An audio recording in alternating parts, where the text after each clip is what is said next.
Hello dear students, हमारा आज का टॉपिक है swim bladder inflation. Swim bladder inflation से हमारा क्या तात्पर्य है।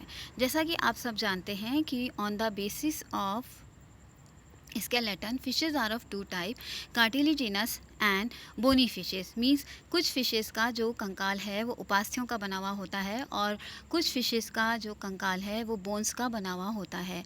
तो जो बोनी फिशेस होती हैं जो डिप्नॉय से बिलोंग करती हैं उनमें स्विम ब्लैडर पाया जाता है और यह स्विम ब्लैडर उन्हें पानी में तैरने में मदद करता है।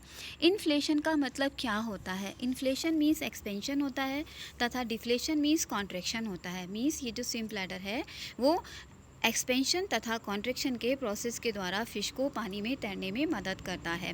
बेसिकली स्विम ब्लैडर का फंक्शन होता क्या है कि स्विम ब्लैडर जो है वो फिशेस को ब्यूएंसी मीन्स उत्प्लावकता प्रदान करता है। जैसा हम छोटी क्लासेस में भी पढ़ चुके हैं कि उत्प्लावकता क्या होती है या ब्यूएंसी क्या होता है। उत्प्लावकता का जो सिद्धांत है वो आर्किमिडीज ने दिया था और उन्होंने बताया था buoyancy is the upward force we need from the water to stay float. पानी में तैरने के लिए हमें उत्प्लावकता की आवश्यकता होती है। द्रव का वह गुण जिसके द्वारा वह वस्तु पर ऊपर की ओर एक बल लगाता है उसे उत्प्लावक बल कहते हैं। यह बल वस्तु द्वारा हटाए गए द्रव के गुरुत्व केंद्र पर कार्य करता है जिसे उत्प्लावक केंद्र कहते हैं। इसका अध्ययन आर्किमिडीज ने किया था। Any object totally or partially immerse in a fluid or liquid is buoyed up by a force equal to the weight of the fluid displace by the object. मतलब जब भी कोई ऑब्जेक्ट पानी में जाता है तो उसके ऊपर जो फोर्स लगता है मीन्स जो उत्प्लावक का जो बल लगता है वह उस वस्तु के द्वारा हटाए गए पानी के वॉल्यूम पर निर्भर करता है। Object that displaces an amount of liquid equal to their weight will float because they receive upward push from the water if the buoyant force is larger than the object weight। मतलब कि यदि उत्प्लावक जो बल है वो object के wait से ज़्यादा होता है तो वस्तु तैरती है। If the object wait exceed the buoyant force means if यदि उत्प्लावक बल जो है वो वस्तु के वेट से कम होता है तो वस्तु जो है वो पानी में डूब जाती है। It will sink to the bottom. If the buoyant force is exactly same as the object weight the object have neutral buoyancy and remain at level. जब दोनों का है, जब उत्प्लावक बल और वस्तु का वेट दोनों बराबर होते हैं तो जो वस्तु है वो पानी में एक लेवल पे बनी रहती है जिसे हम न्यूट्रल buoyancy कहते हैं। और जो फिशेस हैं वो न्यूट्रल buoyancy की वजह से ही पानी के अंदर भी एक लेवल पे स्विम करती रहती हैं। अब देखिए डेफिनेशन स्विम ब्लैडर की। The expansion of the swim bladder by trap gases is called swim bladder inflation. Mean swim bladder का इन्फ्लेशन कैसे होता है कि जो फिशेस हैं वो स्विम ब्लैडर के अंदर गैसेस को ट्रैप करती हैं मीन्स फिल करती हैं। The gases present in the swim bladder are oxygen, carbon dioxide and nitrogen. The swim bladder is use by many fishes to maintain buoyancy and many function in addition as a sound producing organ, a sound receptor and a respiratory organ. Many teleost fishes मतलब कि जो bony fishes होती हैं have a swim bladder that provide the necessary lift to give them neutral buoyancy। No इलास्मोब्रैंक means जो cartilaginous fishes हैं उनमें swim bladder नहीं पाया जाता है। The swim bladder is a more or less oval soft wall sac located in the abdominal cavity just below the spinal column. The shape varies a great extent but the volume is rather constant from species to species. About 5% of the body volume in marine fishes means जो समुद्र में पाई जाती हैं तथा about 7% of the body volume in freshwater fishes. The swim bladder is embryologically formed as an invagination from the digestive tract. Embryologically जो swim bladder है वो digestive tract का एक पार्ट होता है और embryologically there are two type of fishes. Fishes जो हैं वो दो टाइप की होती हैं, एक होती हैं physostomous fishes और दूसरी होती हैं physoclys fishes. Those fishes that maintain a connection between the swim bladder and the esophagus are known as physostomous fishes। Means physostomous fishes में स्विम ब्लैडर और इसोफेगस के बीच में कनेक्शन रहता है और ये जो फिशेस हैं वो स्विम ब्लैडर को एयर को गल्प करके मतलब निगल कर भी भर सकती हैं। Physoclys fishes in many fishes the duct degenerate and there is no connection between the swim bladder to the outside. In these fishes the gases in the swim bladder must originate in the blood and secreted it into the swim bladder at a pressure equal to the depth at which the fish live। Now structure क्या होता है swim bladder का? Certain fishes have acquired special device which are of the nature of gas float and are called swim bladder. The structure of swim bladder is uniform and it has two main layer. इसमें दो main layer पाई जाती हैं, tunica externa and tunica interna. जैसा कि नाम से indicate हो रहा है, ट्यूनिका एक्सटर्ना जो है वो बाहर की तरफ प्रेजेंट होती है और ट्यूनिका इंटरना जो है वो अंदर की तरफ प्रेजेंट होती है. The outer layer tunica externa is highly extensible, means कि इसमें ये बहुत ज़्यादा एक्सटेंड हो सकती है and consist of elastic fiber, while the inner layer tunica interna is composed of collagen and elastic fiber. Most swim bladder have two distinct highly vascularized region. मतलब जो है दो रीज़न इसके अंदर प्रेजेंट होते हैं जो हाईली वेस्कुलराइज, मीन्स इनके अंदर बहुत जो है वो ब्लड सर्कुलेशन जो है वो बहुत प्रोमिनेंट होता है. Gas gland region situated centrally and the oval region situated dorso-posteriorly.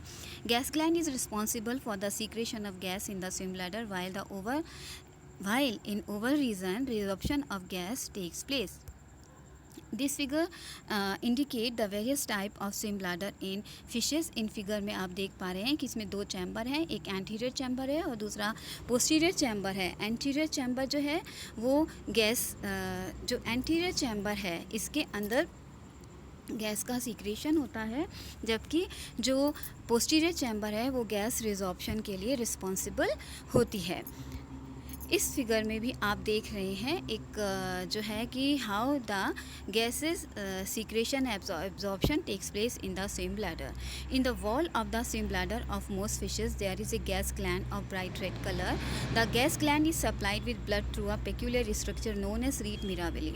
Before the artery reaches the gas gland, it is split into an enormous number of straight parallel capillary which may unite again into a single vessel before reaching the gas gland. The vein from gas gland split likewise into a similar number of parallel capillaries which runs between the arterial capillaries and then unite to form a single vein. ये जो swim bladder के अंदर जो gas gland और Oval region present होता है और gas gland तक जो ये कैपिलरीज पहुंचती हैं, ये एक काउंटर करंट मैकेनिज्म के द्वारा वर्किंग करती हैं. स्विम ब्लैडर का फंक्शन क्या होता है? It is hydrostatic in function, regulating the level of the fish in the water. In swamp dwelling fishes, means जो दलदल में फिशेस रहती हैं वो उनको ऑक्सीजन प्रोवाइड करता है. यह एक ऑर्गन ऑफ साउंड प्रोडक्शन है और it is responsible for resonance in hearing and it act as a sound detector. Now how the gas secretion takes place in swim bladder. A swim bladder can provide a fish with perfect neutral buoyancy. The fish thus avoid expending energy to keep from sinking. मतलब कि वो जो neutral buoyancy की वजह से जो fish होती है वो पानी में डूबती नहीं है. The fish is in equilibrium or neutral buoyancy at particular depth. If swim below depth, मतलब एक particular depth हर स्पीशीज़ की फिश के लिए फिक्स होती है. If swim bladder depth buoyancy decreases, pressure increase. If swim below level buoyancy decreases, pressure reduce, swim bladder expand, it is dangerous for the life of fish. A number of aquatic animals concentrate gases in bubble or gas chamber against considerable pressure. In some fishes, for the swim bladder, for this the swim bladder is present. Physioclase fishes means जिनके अंदर there is no connection of swim bladder from outside, secreted all of the gases in the bladder. Physostomous fishes in which there is a connection between the swim bladder and esophagus may swallow some gases, but if we cap them submerged they can secrete it. In most fishes with swim bladder there are mechanisms for both gas secretion and absorption. There are both glandular and muscular mechanism. Inflatory muscles जो हैं, मैंने आपको बताया inflation का मतलब expansion होता है और डिफ्लेशन का मतलब कॉन्ट्रैक्शन होता है. Inflatory muscles expansion have cholinergic nerve ending and deflatory muscles reflexes involve adrenergic nerve. These transmitters act on both muscles and gland. A gas gland lie along one side of the swim bladder. Secretory cells in the gland have paravascular fold between which is the Golgi apparatus are present. Gas bubbles may appear between the fold. In addition, there is an extensive reed of parallel capillaries. Reed मतलब होता है बहुत सारी capillaries का एक गुच्छा, which may occur central to the gland or at the level of the gland. According to one hypothesis, the gas gland can produce lactic acid and carbon dioxide, and that the acid causes release of oxygen from hemoglobin by shifting the equilibrium curve to the right and by reducing the maximum saturation. By the counter current management, the oxygen may cycle from the vein of the swim bladder into the artery coming from the heart, and then from the systematic vein into the swim bladder artery. As a result of this, a high concentration built in the gas gland, a positive or root-on effect occurred in the bladder artery with a half-life time of 10 to 20 seconds, whereas the normal or root-off effect occur in the bladder epithelial drainage with the lifetime of 50 मिलीसेकेंड्स। इस root on और root of effect के बारे में हम हमारे पहले भी videos में पढ़ चुके हैं और आगे वाली स्लाइड्स में हम इनके बारे में पढ़ेंगे कि ये इफ़ेक्ट्स होते क्या हैं। ये एक साइंटिस्ट थे जिन्होंने इस इफ़ेक्ट को दिया था फिशेज़ में। The swim bladder of some deep sea fishes have a large central mass of liquid which has a ratio of phospholipid to cholesterol of 1:1. The gas gland of deep sea fishes synthesize cholesterol. Oxygen may be soluble in this cholesterol-rich lipid, so that there may be little gas in the swim bladder of deep-sea fishes. Shallow water fishes have a thin lipid lining in the swim bladder. Another postulated mechanism is that of salting out, कि means ये जो swim bladder है वो किस तरीके से function करता है। This mechanism is particularly important for nitrogen and argon. In salting out, the percentage of gases present in the swim bladder is related to the solubility rather than to partial pressure. Root effect. Gas gland produces lactic acid. Lactic acid enters into the blood and reduces its affinity from oxygen. This effect of acid is called the root effect. When acid is added to the blood, oxygen is released from the hemoglobin. This reaction is called as root-off reaction. When pH of blood increases, means acid decreases, oxygen is again bound to the hemoglobin, and this is called root-on effect. Means addition of oxygen is root-on effect. Salting out effect. Any solute added to the blood decreases the solubility of gases. This is called salting out effect. In the presence of any solute, more oxygen is released into the blood and its affinity decreases with hemoglobin. Dear students, मुझे लगता है कि आपको swim bladder किस तरीके से function करता है ये समझ में आ गया होगा। लास्ट में summary, when the swim bladder expand, मतलब जब स्विम ब्लैडर फैलता है, it will increase in volume and displaces more water. ये वॉल्यूम में इंक्रीज़ होता है और जो है वो लार्ज अमाउंट में वाटर को डिस्प्लेस करता है। दिस विल इंक्रीज़ फिश बुएंसी, ये फ़िश की प्लावकता को बढ़ा देता है और फिश जो है वो पानी में ऊपर की तरफ मूव करती है।